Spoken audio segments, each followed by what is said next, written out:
microphone because it sounds better. Right. Where I'm at currently in terms of music, I've got 2 collab tracks out. I don't have any solo songs. I'm actually just finishing my first one.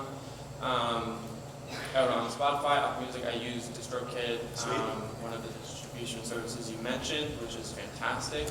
But in terms of like a fan base and things like that, don't really have one. The first song that came out got 20,000 views on YouTube in 2 weeks, which was crazy. Sweet. Considering neither me or Skylar, the other person on the track, had never released anything before.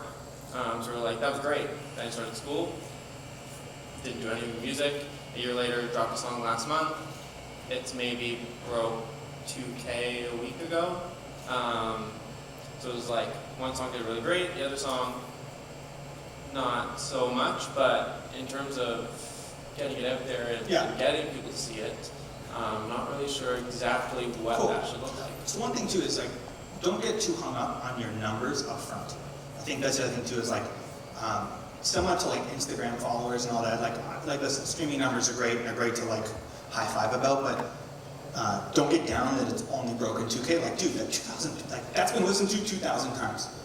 That's been listened to 20,000 times. Like that is not insignificant. You have to take some of that joy in those small victories. That's what makes it worth it. Because again, you gotta be pumped. Yeah. Quick thing: when you introduce yourself as an artist, big thing, you gotta be like, I'm Dalton. I am, right?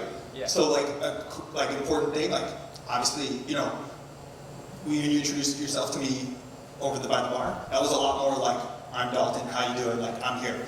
That's super important because again, as an artist, you're a leader. You're similar to, you have to take almost the performance coaching stuff that Vic was talking about. You have to take that into your meetings. You have to take that into all your interactions because as an artist, again, you're the tribe leader. Everyone's following you. So you have to show me, okay, why am I investing in Dalton? Yeah. Because that same approach is where you're going to go from 2,000 streams to 10,000 streams to hopefully 100,000 streams. Because now you're going to be able to manually hustle that song and say, hey, I'm Dalton, check out my new song. Love to know what you think.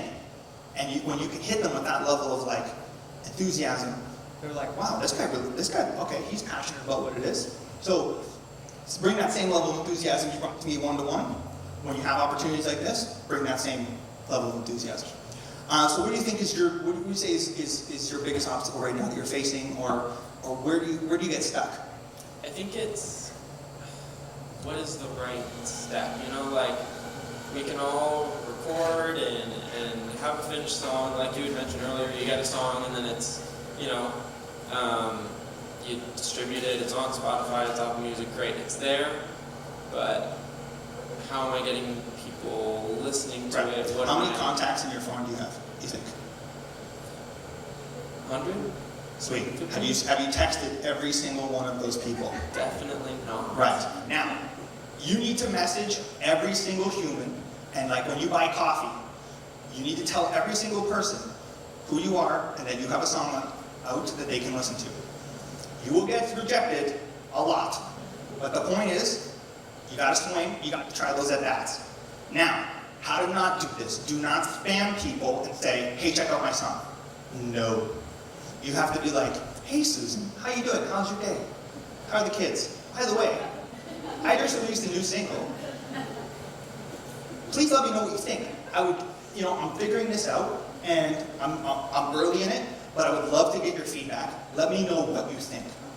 Bring people in, make them part of the process. If you're just like, yo, check my link, bro, everyone's gonna be like, fuck this guy, I don't want to hear about him. Like, you know, that's so distant. And think about, again, how do you want to be communicated to, right? And that costs you nothing, right? Like, that costs you no money. I see so many people, like, spend zero money on making the song, so now you got a crap song, and then they spend all this money marketing a crap song and wonder why nothing happens. It's like, and then they didn't manually hustle it. They just put up and were like, fingers crossed, I hope people like this. It's like, no one cares. You have to go and find every single human and convince them to care and hope that one day someone likes it enough to go share it with their friends at a pre-drink. And then that's where it all spirals. So yes, you need to message every single person in your phone, even the people you haven't talked to, including ex-girlfriends. Great. Or boyfriends. My current girlfriend would love Um, um, so yeah, that's one thing. And again, it costs you no money. Yeah. How are you making your music? Sorry? How are you making your music? Currently, I'm recording. I'm going to studios to record. Okay. And How much does it cost per song for you to make? so, the first song that we did. Now, the nice thing about collabing, and one of the main reasons we did it, is because both we hadn't released anything before. Okay. And the first thing starting out was like, who am I? Like, what am I making? Right. And how do I even know if it's good? Right. So, working with somebody, just from personal experience, so much better than trying to do it on your own. Totally Like, great call. Collabs are awesome. bouncing ideas off of someone, and also having someone bounce ideas off of you. Having someone tell you like, no, that's not great, but also being comfortable enough to. And sorry to steal from you there. Collabs. Collabs are great because you both are in the same boat and you both want people to listen to the song. So if you're on a song by yourself, if you collab with somebody, now they're promoting it and you're promoting it, and you're both trying to contribute to the same level of awesome. Super important. Divide and conquer. And you can make more music. So collab all day. Yeah, without getting. So sorry, again, how much does it cost? I think the first track cost us about probably $500 to $600 each. Okay, it's not bad. So we tried to be as cost efficient as possible. Right. We still wanted a quality recording, so we Right. went to a studio. But in terms of the track, we had bought a beat from Cool. a producer off of something like BeatStars is a popular one. Yeah, yeah. Or Airbit, if Yeah. that's right. Yeah, stuff like that. Cool. Okay, sweet. So that's good. Because again, you want to be able to like make more. I haven't heard your music, so hopefully that the right engineers have put the final touches on that. Because we want to make sure that that competes. But that sounds good. I would say the biggest thing for you, and even from our earlier conversation, you just got to manually hustle what you already have. Yeah. Now it costs you nothing. Yeah. Do we have to get Chris up here? Yeah, is that cool? You done? Are you Yeah. good? Cool. No, yeah? Awesome. Awesome. Thanks, brother. Thank you. Chris Stray, the man with the moonshine and the country beard. I left the moonshine at home. Awesome. That's why you were invited to last. I know. I'm Just jealous. so you know. I'm jealous of the beard. I'm 28, still can't grow a beard, but Maybe. it's all I good. didn't think I could until a couple of years ago. Sweet. All right. All right. So, how much time we got, Shane? 12. 10 minutes, 12 minutes? Okay, we're good. All right. Sweet. Okay. Chris, 30 seconds. Who are you? Tell me what's good. I'm Chris Stray. I'm a country singer-songwriter. I just put out an album this summer. I had an album release in July in Woodstock, and then I put the digital release on Spotify and all the platforms about a month and a half ago. I think we're getting close to 2,000 streams in total. I did a full 10-track album. Cool. And now I'm just trying to figure out the next steps of marketing to make this as successful as possible, and social media. Sweet. Why did you do an album? Well, you know what? I actually I'm not sure if the full album was the How many songs did you do? 10. Okay. I'm kind of thinking now maybe single by single might have been a good idea. Okay. So, another big mistake.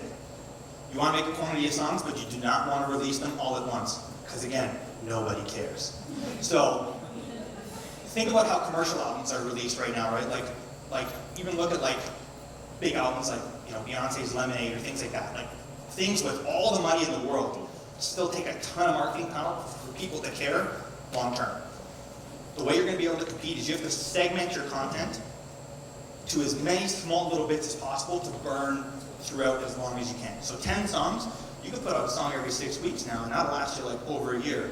Because anybody that they'll listen to your album once, and then like in 2 weeks, whoever listens to that album, like that's old. Versus if they hear, Funkmaster Chris, and then like 6 weeks later, he's got a new song, they're like, oh, I like that other one, now I'm gonna like this other one. And they can count on the fact that every 6 weeks you're gonna drop a song. Now, that's also dependent on like what you're doing with your Spotify strategy, and the next speaker will be able to give you more insight on that. But I'm saying, again, we're rolling with the assumption that nobody cares and you're getting zero help. Just continue putting out content at a consistent rate. Consistency is key, But do not put out an EP or an album unless you are literally creating Sgt. Pepper's and you know you have the greatest thing in the world. And even then, I would still not do it. Because unless you have a following that's ready to consume it, you're just shooting yourself in the foot. Because it's going to take you a lot of time to make that album, and a lot of effort, and a lot of cash. And now you've just burned it in a day. And now, I don't know where from there, like you have to restart the fire. Like if I was you, based on your streaming count, I'd pull the album down, pick one song, start over.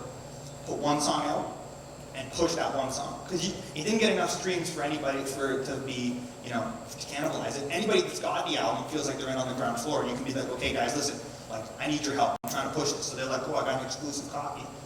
So they're like, I got it before everyone else. But now, you have to go get that song working, get one song working, because now it'll just make your investment last longer, right? So that's important. When it comes to spending money on marketing, same thing I told Dalton. How many people you got on your phone, buddy? I haven't counted, but Well, you need to message all of them on Facebook, on Instagram, everyone, and you need to comment on people's photos. And again, don't put your link in the photo. Do not comment on anyone's photo saying check out my song. Do not. Just have conversations with people. Keep a bunch of conversations going. You know, engage for real, as a human, like you would on the street, like with decency and like love and genuine passion. People respond to that. Like it's, you know, we're all the same. Like there's no difference. Like there's no hierarchy of like that's a better human than me. So just like, you know, come back down to earth and just hit people with that love and show them that you're genuinely trying to figure this out. And you'd be surprised at how receptive people are to that. You know? So I would say number one with that. With country, are you playing a lot? Are you playing live? Yeah. Yeah, you gotta be playing tons of shows. Pretty much every week next month. Sweet. Yeah. Amazing. Just your band, you guys just gotta play everywhere. Rib fests are like amazing for country. You can play like every little street festival from here across the city. So I would 100% do that. What else? What do you say like big struggles you're facing as an artist right now?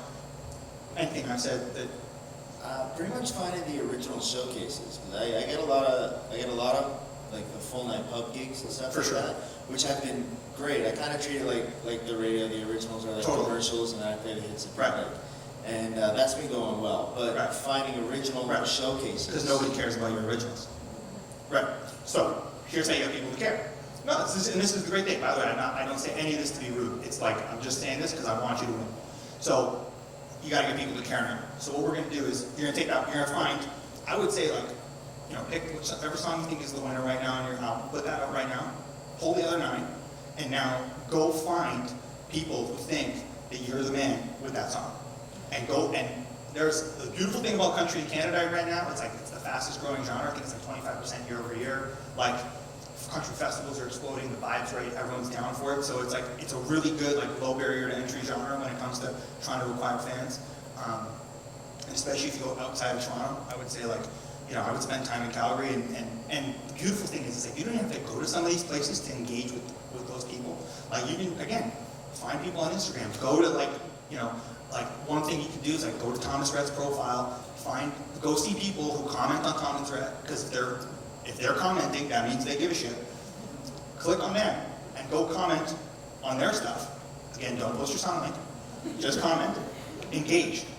And then they'll come back to you and they'll be like, who's this Chris guy? He's commenting on my thing. What? Everyone likes a good comment. Like, oh, your dog's so cute. Really? Sweet, I love my dog too. Okay, maybe you got a song. Let me check this guy's song out. You'd be surprised. And it's like, if you just do more of that, and again, just be throw Netflix on, throw The Office on, and just, you can rip through that for hours. And that's what you should be doing in all your downtime. And that is a great tactic. Once you show that if you had more of a stream count or show that you had intent or sales or any of those things, it's easier to get the showcases because now you can show you sell tickets. People are willing to come, right? And I get the pub gig thing, that's a tough circle. A lot of my friends are kind of in similar things. You can get really good paying gigs there. Start sneaking in one of your originals. Kind of use some of Victoria's tactics. If you can win the audience over and they're they think you're great in your existing shows, you could be like, okay guys, listen, here's my song. It's on Spotify right now. Let me know what you think. Like, I'm working right now. She would know the better language on how to convince the audience. But now you have a safe place to battleground one song. Because no one really wants to hear a full original showcase from an artist they've never heard. It's really tough to get people to buy into that.